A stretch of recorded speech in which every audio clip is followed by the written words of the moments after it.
Here we are. Sports Bag Bros is right at you. Bias is still getting ready. We're here. We're here, Yeah, man. well, I was gonna look for the baseball games, Oh but yeah, well, man. let's get Hey, started, the playoffs are here. right? Baseball playoffs are here.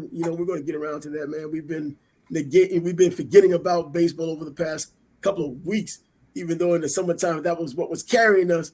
A little bit of NBA news, but a lot of baseball at that time. The same hot team is still the same hot team, in my opinion, and that's the Atlanta Braves, who I expect to win the World Series. But this is baseball. This is the playoffs. Teams get hot at the right time, and you never know. That's true. Like I mentioned the other day, you get a pitcher who's hot, who the other team can't hit him, and you got to face him two times in the five game series or three times in the 7 game series. It's difficult. It's It very is. difficult. Yep. And that's why I brought up that Mike Scott deal back in 1986 when the Houston Astros played against those amazing Mets. And they didn't want to see him again for that third time. Bro, he absolutely dominated them with that split finger fastball. I hear now some people say, yo, he might have been on something. He might have done this. He scuffed the ball. Man, that ball was dancing when he was throwing it, and they couldn't do anything with it. And that was an amazing, legitimately amazing Mets team. The entire roster from top to bottom, the pitchers, everything. And and he I just don't had the think he best was life. on anything, but I wouldn't put it past him if he was scuffing the ball. You I know, you mean, know what? the Mets Because had a bunch of balls that they were showing to the media. They had all kind of scratches and marks on it. it's the split finger, man. You squeeze it a little too hard. They don't complain about knuckleballers putting their nails in the ball all the time. But man, it's oh, by the way, Tim Wakefield, how about that? Passes Oh away. yeah, rest in peace. I forgot all about that. Craziness. And I don't know if it's true or not. It looks like it may be. Kurt Schilling told everybody about it before the family of could tell anybody about it in terms of what's going on in Tim Wakefield's family. His wife has brain cancer, according to Kurt Schilling, and well, his wife has cancer. And Tim Wakefield had brain cancer, and that's where he had passed away from.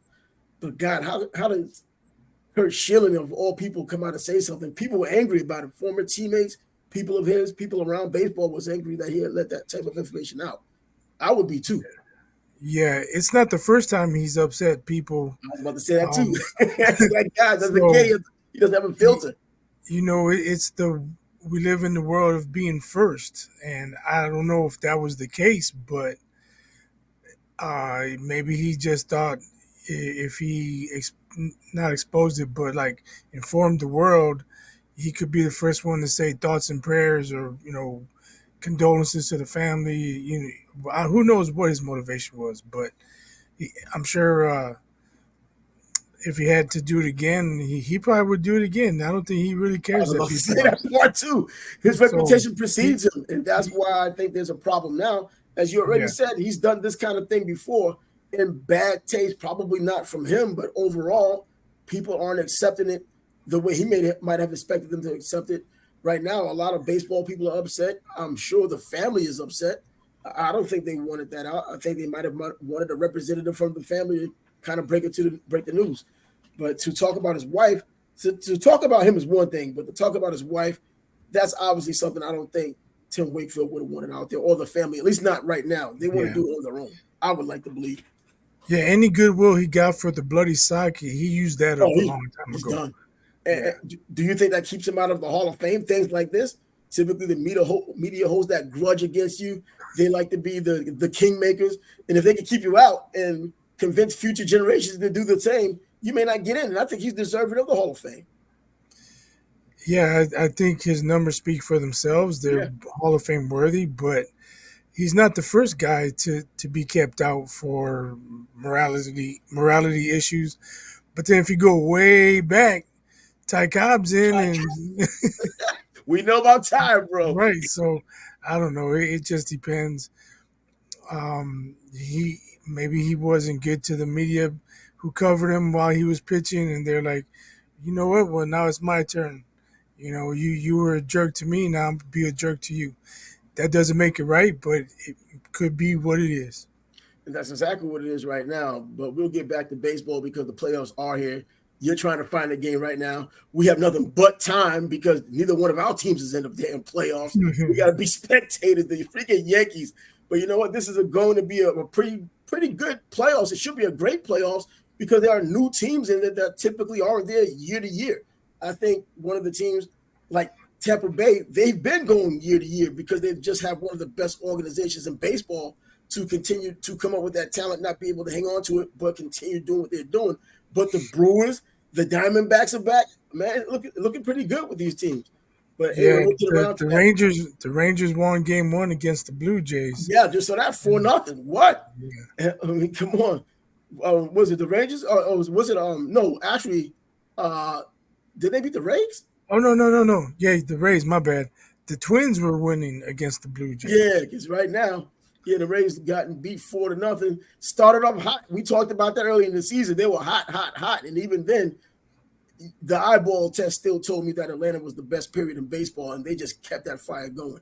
But we'll talk about that in a minute. Because yesterday, the end of week 4 in the NFL, or is that week 3? I don't even know anymore. 4. Week 4, yeah.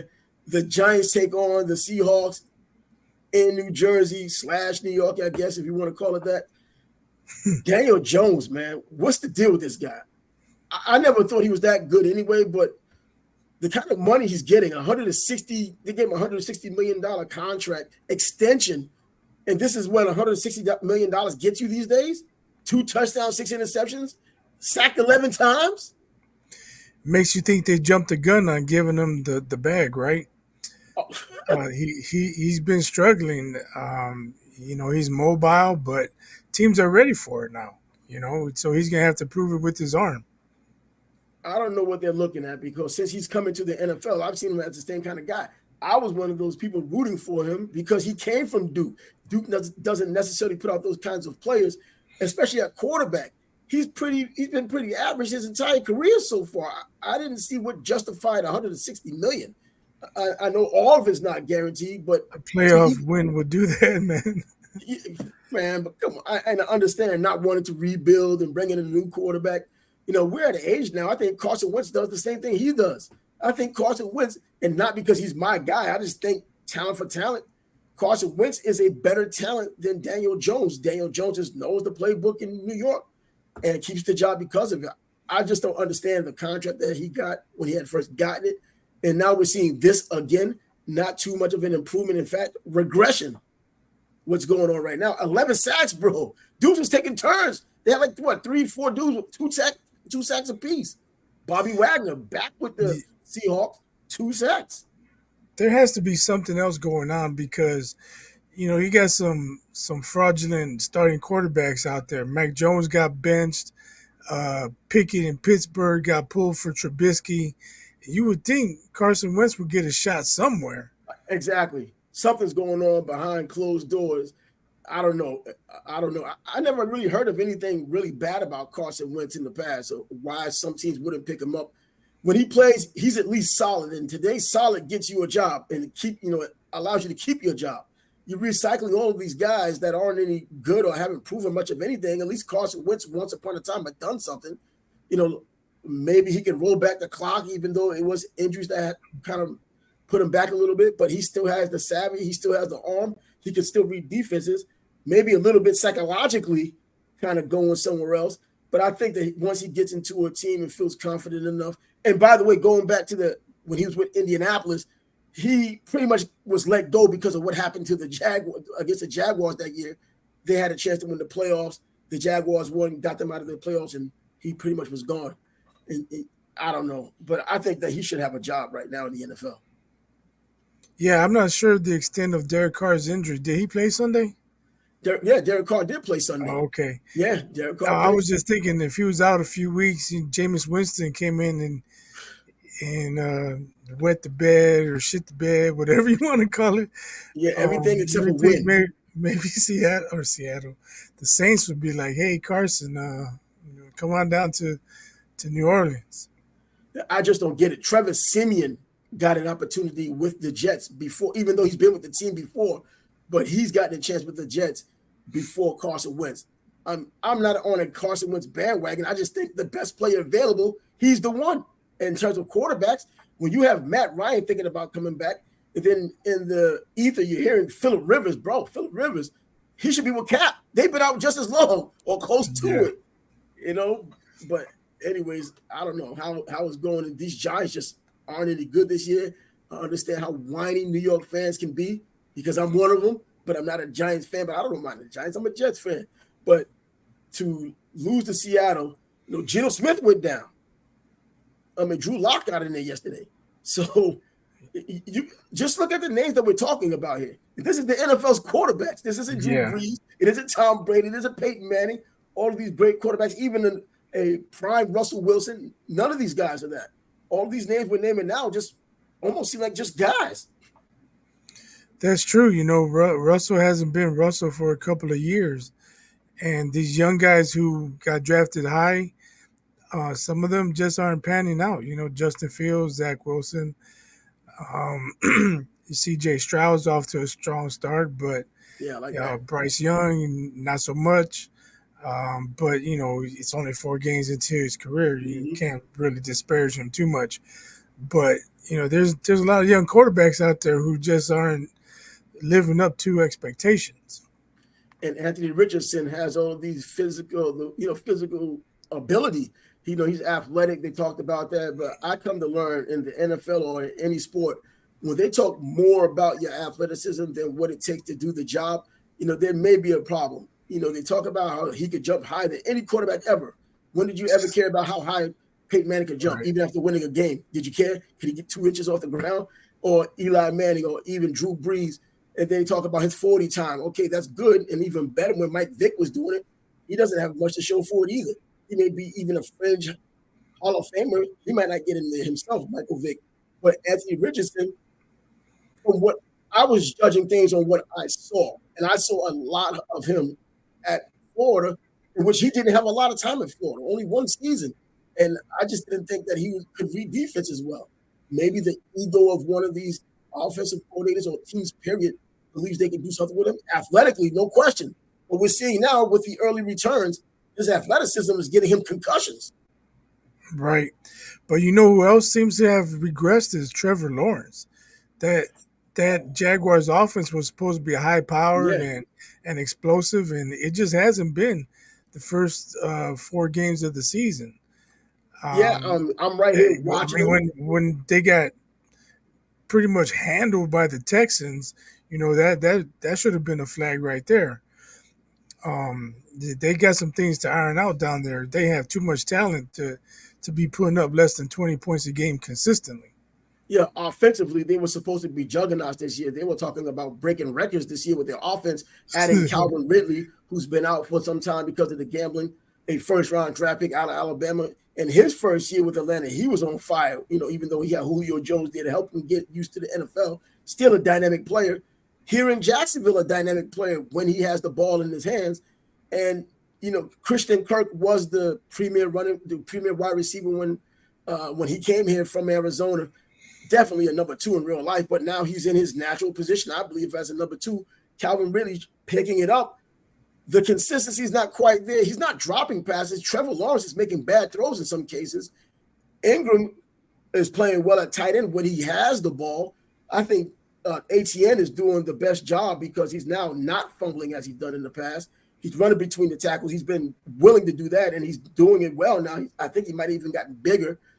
He catches out of the backfield phenomenally. Yeah, he didn't have a very good day Sunday, though. I saw he had like 20 carries for 58 yards or something. It wasn't even 3 yards a carry. The offensive line right now is in a little bit of disarray, only because Cam Robinson is out. He's still out. I think his suspension ended last game. I think 4 games. The first 4 games he was out. He'll be back next week, and they'll be able to put, I guess, people in their more natural positions, particularly the guards, because they kept running Travis Etienne up the middle, and that's where you need your guards, and of course your center. So yeah, that power running, and looking at him in person, he's slight. He still looks slight, regardless of what they say about his weight. He looks slight. The last time I saw a player that looked a lot smaller than I ever expected was Adrian Peterson. When I went to the combine the year that he came out, I'm just looking at the stats all the time, 217, 217. I saw him in person. I'm like, bro, I'm almost as big as you. Well, obviously not, but I was expecting someone a lot bigger. He gets to the NFL. Well, he's been doing what he's doing. Hall of Famer in the future. But Travis Etienne, he looked slight last season. He's a little bigger this year, but I think he hasn't lost any speed, still catching out of the backfield. And last Sunday, run between the tackles was an issue because they're having guard issues. I think things change as time goes on, but it is a Trevor Lawrence issue.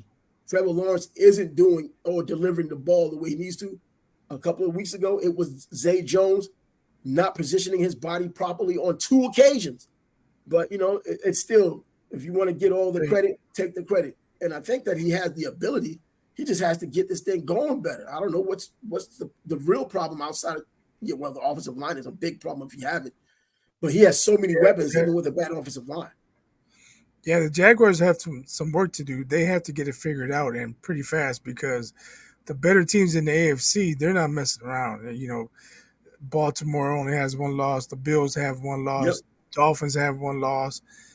And, you got the Bengals who've been struggling.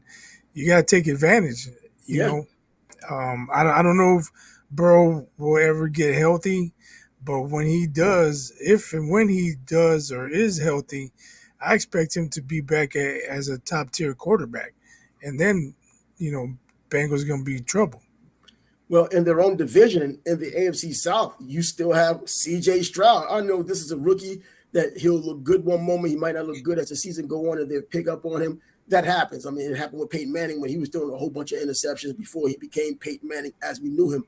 But I was in Indianapolis for Peyton Manning's rookie season. I was living there at the time, and he was not playing this well. No, he wasn't. In my fantasy league, I was picking the defense that played the coach every week because he was good for a pick. Those picks, yeah. He was throwing picks left and right. I think T-Buck was on the Dolphins at that point. And I was like, I'm definitely taking Dolphins and T-Buck. And Buckley took one to the house. I was like, yes. Yeah, Peyton Manning was a turnover machine when he had first started. I mean, Drew Brees was another one of those guys. Not Drew Brees, Drew Bledsoe, another one of those guys, first pick overall, playing for a bad team. I think they were 1-15 at the time. But, that's what you expect from those rookies. But right now, C.J. Stroud, he's not listening to the script. He's not reading or going along with what's supposed to happen with rookies. He's putting the numbers up. Being in the AFC South, that's another problem for the Jaguars. And last week, I might have spoken too soon talking about what's going on in Tennessee because Travis Henry kind of heard it. He woke up, put up some yards. Derrick Henry. I don't know why I said it. But Derrick Henry is crazy because I watched him since he was an 8th grader here in the Jacksonville area out of Yulee High School. And if this is going to be the beginning of him getting back to the old Derrick Henry, that's going to be another problem for the Jaguars. I still remember what Jeff Fisher said years ago. Jacksonville is the Tennessee Titans home away from home. And even after he left, Tennessee still kept winning. Now they haven't in recent memory been consistent winning here. But, if Derrick Henry's back on top and Tannehill has less pressure on him because there's someone having to pay attention to the running game, that's another problem for the Jaguars. But the Jaguars are filled with talent. And I think as things go, they'll figure it out. I would have thought going into the season they figured it out. But last year, they picked it up in the second half. You can't do that. You can't play chicken like that. You're supposed to have the pieces in place now to where that's not even an issue, clawing and scratching towards the end of the season. Yeah, although it is better to be hot at the end of the season than it is at the beginning of the season. Some teams start off hot and they cool off and they may make it to the playoffs, but they're not in sync anymore. But I'm not saying that's going to happen with Jacksonville. You always want to play your best. Yeah. But right now they're not anything close to what they should be, or at least what people expect them to be. So they got some work to do. They got to figure it out. I'm thinking it still comes down to that Cam Robinson coming back, taking care of that tackle spot, and then putting everyone back where they belong. The starters being back where they belong. Not offensive tackles playing guard and guards playing tackle. But is that going to help Trevor Lawrence throw the ball more accurately? So, exactly, because some of these passes he throws, I'm just like, what? I watched him since he played in college. Obviously, a lot of us have. He played at Clemson and won a national championship. But some of these passes that he throws, sometimes he's right on time, and then other times the ball is going everywhere. And I'm like, what's going on? Sometimes he has the time, and he still throws the ball where it probably shouldn't go. Or in the bleachers. I don't know what he's doing out there sometimes, but then when he's on, he's on. He showed you that All right, so he gets a pass because last year he did as well as he had done. This is the third year, typically the year you're looking to see if you do have your franchise quarterback. The Jaguars figured that out when they chose him as their franchise quarterback, number one overall. They have it. They just need the consistency. Calvin Ridley, even though he's had some pretty solid games, it still takes time to get that cohesiveness and get that continuity with the quarterback, get that chemistry going. So, yeah, there's still some work in progress with that as well. But I think the Jaguars as a whole, the AFC South may be the surprise division in football this year. No one expected anything but the Jaguars. Now, Indianapolis, depending on what Richardson does, makes things exciting, probably keeps them in games and pulls them off more times than not. We see what the Texans are doing with DeMeco Ryans and now C.J. Stroud. Bro, they got some things going, so it's going to be problems for years. And then the Jaguars and then the Tennessee Titans, the old guard. You still have Derrick Henry. If he's back to anything of what we remember, he's going to be a pain, and Tennessee can follow suit. And we already know about the coaching. So, what do you think about Kansas City? Should they be concerned about the way they're playing, or you know what? About their receivers room, their wide receivers. Man, I don't know. Patrick Mahomes is supposed to be that great quarterback, and he is. There's no questioning whether he's a great quarterback or not. He's supposed to be the Twins won 3-1. Huh?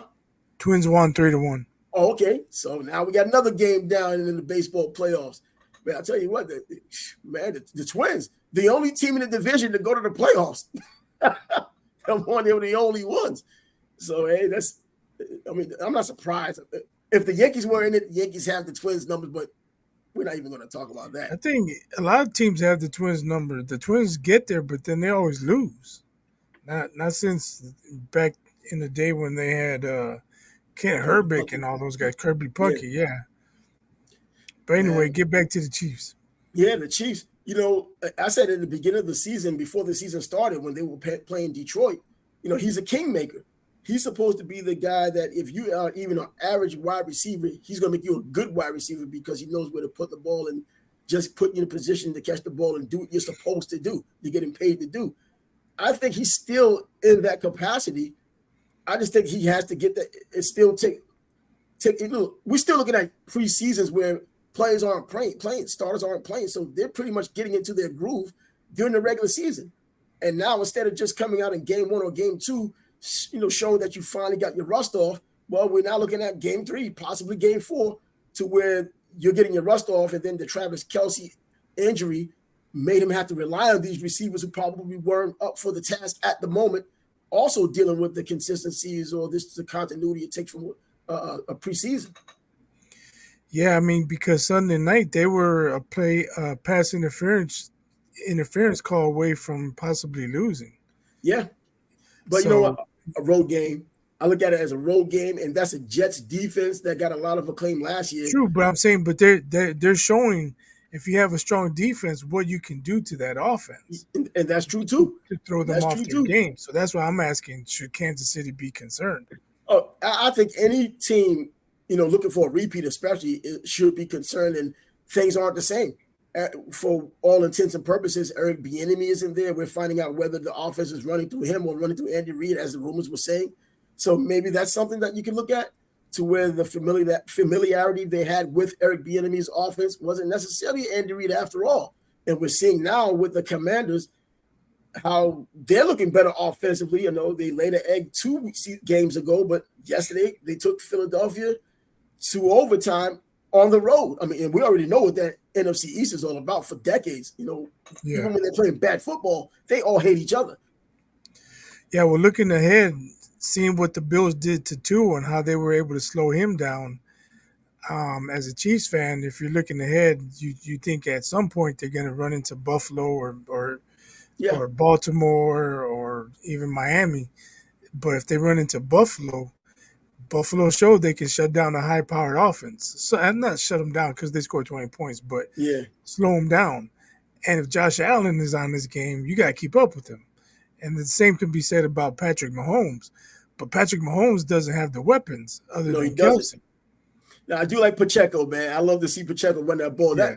Do you see when he gets the ball that he looks violent out there, man? He's not the biggest guy, but he just runs that ball so freaking hard. He has one gear, man. It's full That's it. Exactly. He doesn't sift through blockers, man. He sees a hole, he just goes. If it's not there, he goes.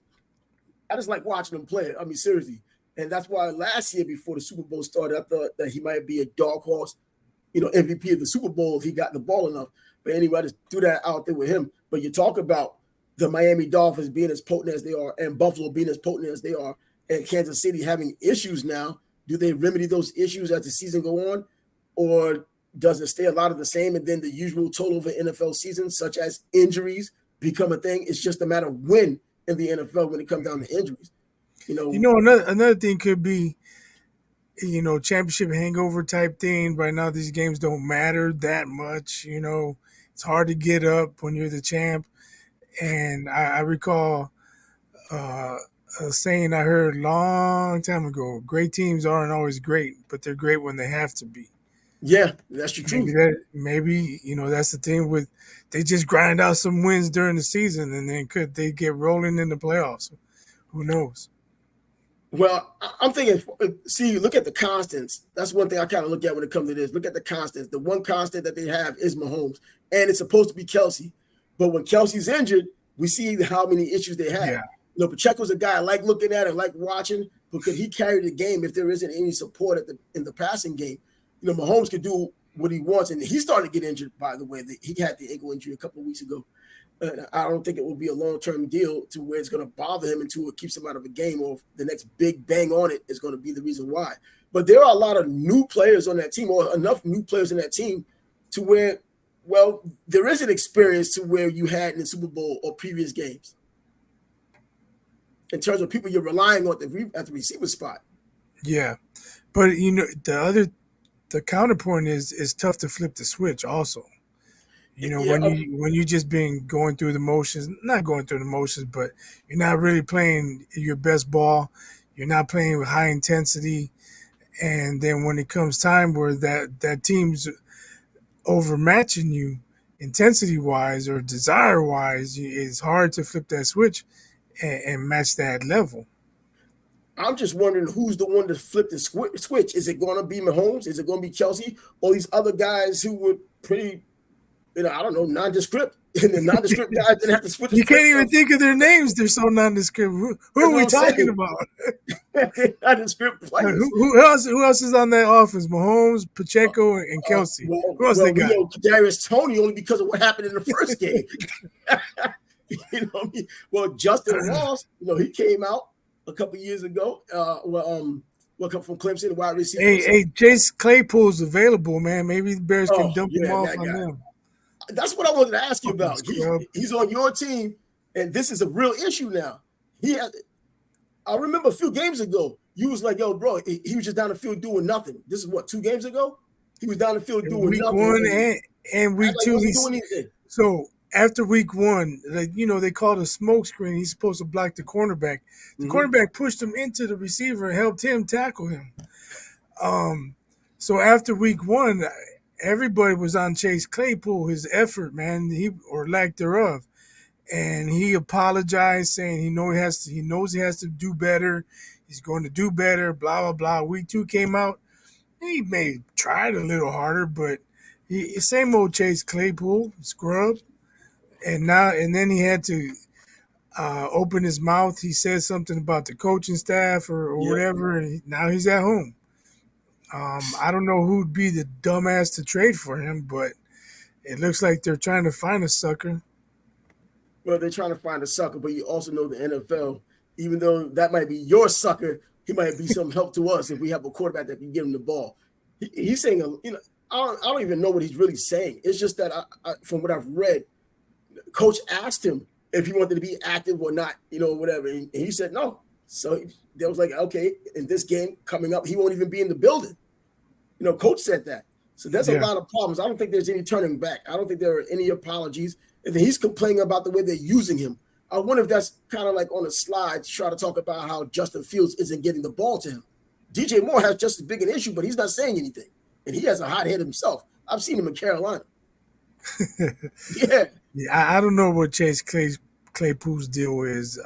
Everybody says he's fast. He doesn't seem to show it on Sundays. Everybody says he's big and he can block. Doesn't seem to show it on Sundays. I don't know. It didn't work out in Pittsburgh. They found a sucker, Ryan Poles, and now it's up to Ryan Poles to find a sucker. But I wouldn't give nothing for him. I mean, why even give up a seventh round pick? Brock Purdy was the last pick at the draft, so you never know. You might find a diamond in the rough. I'm not gonna trade my seventh round pick for a guy who's failed in two places and got sent home, blocked out of the building on game day. No, what Yeah. do I want him for? Are they asking for a 5 and a 7 for him anyways? I think they're asking for a 5 and a 7. They're trying to like pull the band-aid off real fast on this one. Just take this guy 5 and a 7. I'd give him a 10 and an 11. How about that? About a bag of balls and some baseballs and football. That's about it. Give him a couple needles for the football to inflate it. Well, then he could go to the Patriots for that. But back to the Patriots for that matter. Mac Jones had a terrible game this past Sunday. We've already talked about it yesterday. No need to rehash it. But Bill O'Brien believes in Mac Jones. And, of course, Bill Belichick is letting Bill O'Brien do his job as offensive coordinator, saying that he's just having a rough patch right now. He'll get back on track, and he should get back on his trajectory upwards. I don't know if it went upwards. I thought it kind of flattened out over the past couple of years because I was expecting him, like a lot of these other quarterbacks, continue going up, showing that promise. I know a lot of it is more personal because of watching him as a high school player and all that stuff. I like to see guys succeed, but he hasn't taken that next step that I thought he would take. Now this is year 3 for him. Right. They let Tom Brady go. They wanted Mac Jones. They traded Garoppolo and Bill Belichick. I'm sure he's kicking himself in the ass for that. Yeah, and I'm just thinking, though, first of all, how does Bill Belichick think now? He hasn't won anything without Tom Brady. Tom Brady obviously went down to Tampa and won without him. Now things are kind of coming back. Is he really the greatest coach? Well, the championships don't lie, but it's still the common denominator is Tom Brady. And we look back before Tom Brady came, I think Belichick was on the hot seat with Drew Bledsoe. And until Mo Lewis hit Drew Bledsoe, put him out of the game, and Tom Brady came in, well, he might have lost his job the same way he lost it in Cleveland. He wasn't looked at as an excellent coach, just a defensive guy. Yeah, he was pretty bad in Cleveland, and it looks like Tom Brady carried him for all those years. It's looking like that every day. The Tom Brady haters used to say, "Oh, he's a system quarterback."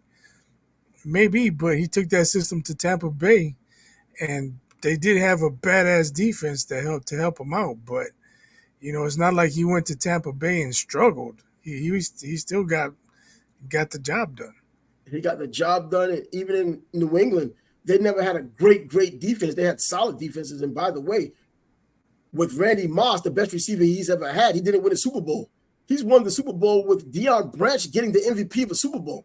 So he's always had those receivers that were pretty good, not great, and he was winning with those guys, winning Super Bowls with these guys, plural. He gets the greatest receiver talent-wise in the history of the game, doesn't win a Super Bowl, goes undefeated in the regular season, loses the Super Bowl to the Giants. So it's still system quarterback. What is a system quarterback? In college, I can understand that. A system quarterback in the NFL, that's the final plateau. This is the best of the best. You're not going to run the wishbone or the run and shoot because the run and shoot didn't do anything. Or you could do the wildcat, people caught up to that. Man, there is no system. You either throw the ball to your receivers in the system you're running, you know what I mean? Because you can take that system that he's in, put it with another team, they probably fail with it, most likely fail with it. So there is no system quarterback in the NFL. People get there. So who did better, Steve Young or Joe Montana in the West Coast offense? Well, Joe Montana had the most success, and Steve Young was behind him. So, you would think that it was Steve Young. Steve think that it was Joe Montana. See, you're thinking Steve Young. That's what you know what? Only because he had more wins and his teams were more dominant, you would go with Joe Montana. But then the time that Steve Young had with Jerry Rice, a little bit later in Jerry Rice's career, Steve Young looked pretty damn good. It looks like he could have. They didn't miss a beat. Exactly. He could have plugged and play with Joe Montana. If Joe Montana went down during those wonder years, he would have probably done a lot of the same. Yeah. But I'm not throwing shade at Joe Montana. You can come at me, but I'm not throwing shade at Joe Montana. He's top 2 quarterback of all time. I'm You know just what? saying. I've always Steve Young played his ass off in the same system. yeah, it's the same system. System quarterbacks. Everyone knows what Bill Walsh brought with that West Coast offense. So many variations of it. The greatest show on turf, another variation of an expanded West Coast offense, which receivers go way downfield instead of catching the short ones. I guess Marshall Faulk was the one catching the short ones and making big things happen there. But I've always had, Tom Brady unequivocally is the number one quarterback in the history of the NFL. Before that, my number one guy has always been John Elway. I mean, I don't even think people can look at it cockeyed because he had so many opportunities, never really had that running game until he finally had that running game with Terrell Davis. And it was Terrell Davis who did win that Super Bowl for him. But as far as someone who constantly got to the Super Bowl, lost the Super Bowl, John Elway's always been my number one guy. Now it's Tom Brady, and number two, in my opinion, is still John Elway. When you look at everything, adjust for inflation, looking at the talent, if he was in San Francisco, does he do what Joe Montana does? I think so, in a major way. But he was in Denver, still did what he did in Denver, still got himself 2 rings, TD's rings, but he got rings to show for it. TD's rings. It might have been. The offensive line's rings, man. Oh, yeah, Paul Boudreau's zone blocking scheme with those little guys, just blocking slanted like the old Delaware wing tee. Just blocking slanted. Guys are bigger than you, push them to the side. Hit them at an angle. Just be fast to pull everywhere, trap, block, all that. And it worked though. And so I think I just have him as my number one quarterback. But yeah, and this all came from just talking about Mac Jones getting an opportunity. According to Bill O'Brien, Bill O'Brien is not going to make any changes. And of course, Bill Belichick is not going to make any changes. So we go to a quarterback or a coach who may make some changes or may not, at least not at the moment. Mike Tomlin in Pittsburgh, he says he's not making any new offensive coaching changes. This is not even personnel in terms of players on the field. He's talking coaching changes, not at this moment. Kenny Pickett hasn't looked good. I thought he would be another one of those guys in his second year, showing what CJ Stroud is doing right now. Yeah, Pickett's been up and down. He looked decent against the Raiders. I was like, oh, maybe he's not as bad as he was. Or as we were thinking at the week before. But then he went back to what he was the week before. And he got pulled for Mitch Trubisky, or Mitch Grossman, as I refer to him. Now, do you not like Mitch Trubisky? Do you think he's any good, or you think he's serviceable, or should he not be in the league? I pretty much talked about Mitch before. Bring him in the last 8 minutes of the game, he might do okay. First 3.5 quarters, though, he's going to look like dog crap. But you need him to put you in the hole so he can get you out of the hole later in the game. If he's trying to dig himself out of someone else's hole, he probably doesn't have the same luck. Yeah, I don't know. Like my friend, the guy with the toe, toe gate. Toe man. Oh, no, that's Judge. Anyway, he used to be like, man, yeah, right. Look at that. First play of the game, you're already dogging him, man. Give him a chance. I said, Todd, the dude was open. He overthrew him by 6 yards, man. That's a bad throw. I can't say it's a bad throw.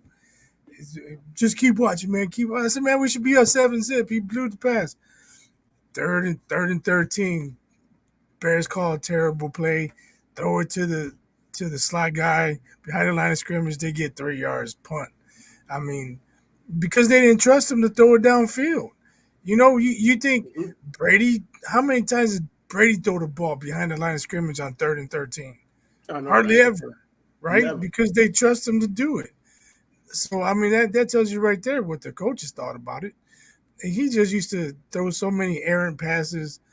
It was so frustrating. And like I said, it would be that way for 3.5 quarters. They're losing 17-7. 8 minutes left. They drive 17-14. And then Bears defense stop them, and there they go, driving again. Get the game time field goal. Like, where was this Mitch before? If he played like that, we'd be winning 30-17. Well, I was just asking an opinion on Mitch Trubisky, man, because he's still around. And now don't ask me no more. I'm going to say the same thing. I just rinse and repeat when it comes to Mitch. With Kenny Pickett, going down, or not even going down, but getting taken out because he's ineffective. Mike Tomlin not changing the offensive coordinator or anything else on offense right now at the moment. You know how he's pretty cryptic with what he says. And well, in his own right, this may be the season, if Pittsburgh continues to lose, will be the season in which he doesn't finish at 500 or above, his first losing season, if that does happen. Now with an odd amount of games, 17 games for the season, well, that's a possibility now. You just can't break it at 500 unless you get a tie. But but the Steelers are not doing well, and I think this is the worst place not to do well in the AFC North. When you have even Cincinnati still has that ability to come back at some point in this long season and make things interesting and push Pittsburgh further down. Cleveland's gotten better. They had a hiccup this past weekend against Baltimore, though. I think that Cleveland's going to start. Deshaun didn't play. And Deshaun didn't play? No, Deshaun Watson didn't play. Really? I didn't even know that.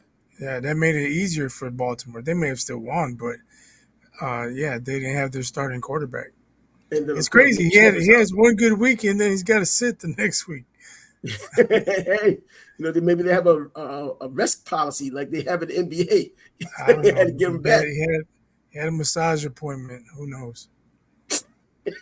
He wanted a happy ending. That's all he wanted. But how about MVP right now? I saw a list that has Josh Allen jumping over Tua.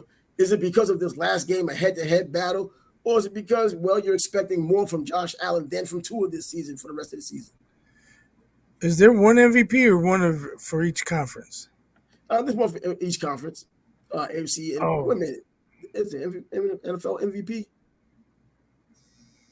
I think it's I don't know. I'd say Christian McCaffrey right now.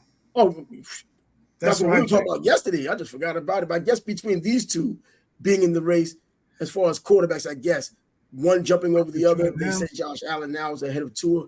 All Tua needs to do is have another one of those nondescript 400-yard games. That's because they played head-to-head, but Josh Allen played like trash the first couple of weeks, right? Yeah, exactly. So how can you forget the first couple of weeks just because he won head-to-head this week when Tua? Because what have you done for me lately? And that's how sports pretty much. I'm just saying, when you look at the whole picture, I don't see him above Tua. I fully expect Tua to go off again next week and the week after, as long as he's healthy. Yeah, that's the problem. And Buffalo still has to go to Miami, so we'll see what happens then. Yeah, and then something else that still involves football and it involves Tom Brady as well. Not him playing or even coming back. We're talking about the jersey in which he had thrown his 700th touchdown. It went to an auction and got $1.2 million, the jersey. Man, people have money to throw around, man. I thought these were rough times. Not for everyone. If you can spend $1.2 million on a freaking jersey. That's a lot of money for a jersey. A lot of freaking money for a 700 touchdown. Just hang on your wall. Yeah, just to hang. Well, they'll put it in a plaque. Maybe a gold rim plaque. Well, yeah, I mean, they'll frame it properly and everything, I'm sure. I'm just saying. But after it's framed, it goes on the wall. Yeah, and they don't touch it. They don't wear it. They don't do anything with it. They just look at it on the wall. Well, that's ego. That's money. And money can buy ego. It takes ego to make that kind of money. But anyways, yeah, that was just some crazy news out there. So now we can get down to some baseball since we're coming to the end. The baseball playoffs have begun. You've already talked about some teams that have won today. We talked about the Rangers that beat up on the Tampa Bay Rays 4-0. Now the Twins won. But I'm talking about the new teams that are now there. The Twins have been there before and recently. But the Brewers, the Diamondbacks, the Texas Rangers, haven't been consistent because it's been the Houston Astros owning Texas the past several years. Yeah, it should be interesting. I said, was it yesterday or last week that I was going for the Blue Jays? Mm-hmm. They're down 0-1, but it's Minnesota. Minnesota usually finds a way to choke. So choke it away. Plus, being a Sox fan, I don't want to see the Twins win anything. Yeah, that's true too. But the Rangers winning or beating the Rays in Game 1 pretty handily, that's kind of a surprise. But I mean, the Rangers are a good team, and baseball is baseball. That Battle of Texas, you still had the Astros, you had the Rangers, the Battle of Texas. They both had the same record, man. How much better can it get in Texas, at least for the friendly fire or the going back and forth, the vitriol these teams are supposed to have for one another? That's something else right there.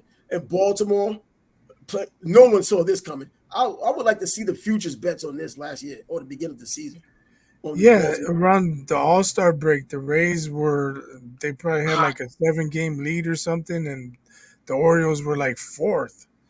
And then they just caught fire, man. And the Rays, they kind of plateaued, and the Orioles overtook them. The Orioles are sitting home enjoying their bye right now. Yep, exactly. I'll tell you what, and I wouldn't mind if I'm going to root for an American League team, which I usually do. This year I may just root for Atlanta because I expect them to win, and they've just been hot, and they just have so many personalities on that team. Ronald You want Acuna, to be right? want to be right. I mean, should have been right since the beginning of the season. Ronald Acuna might be the best player in all of baseball right now. I don't even think there's really a might to it, but there are a whole bunch of other guys vying for second place right now. As far as just overall talent and playing for either decent teams or teams that didn't even make the playoffs. Luis Ariz is in the playoffs right now. He's leading the National League, so he'll be getting his batting average title, 354. He ended the season far from the 400 we wanted, but hey, Yeah. still gets at least the entire league with his batting average. Yeah, we'll see. Playoffs is a fresh start. Absolutely.